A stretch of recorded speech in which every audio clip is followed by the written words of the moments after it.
One of the things that was deliberately included in the creation of our whole approach to hypertension was, and then diabetes and others, was this idea that as a group, we would not only do okay or very well in one or another disease, but we would learn collectively a methodology and we would adopt it. And I think that my impression anyway, to the great extent, we are sort of over the hump. The way that quality theory works is not intuitive to most physicians, but it can be learned. And so there's this whole question in philosophy called epistemology, or this section, which is how do you know something? And different people actually know things in different ways. So the doctor intuition method of knowing things is that I could say, I don't need the ICG. It doesn't help me most of the time.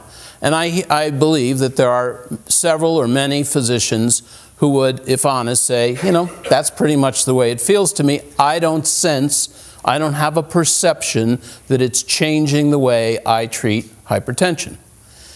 But when we've done these 4 studies, which were fairly exhaustive and included literally tens of thousands of individual encounters and all of our doctors, it turns out that in fact, they tell us it does matter.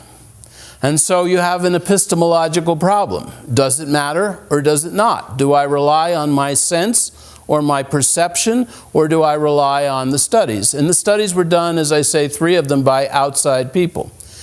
And I think that's a very common problem or experience that medical groups have, that other businesses have.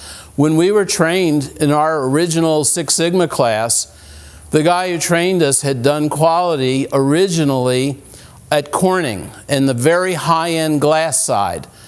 And the perception of the old hands there was that they knew how to make perfect glass. And this isn't like plate glass. This is very high-end TV screens, etc. And of course, they wanted to have 0 errors. And they could not believe, it did not seem right to them that these methods and the statistics were better than they were.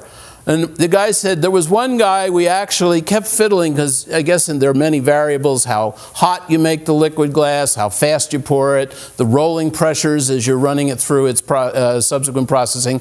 This guy kept fiddling with it. They actually cut the wires on the dashboard because the stats were better. So there's a very common problem that I think we experience, which is this going to be something where we base our judgments on what we perceive or sense, or is it going to be based on stats?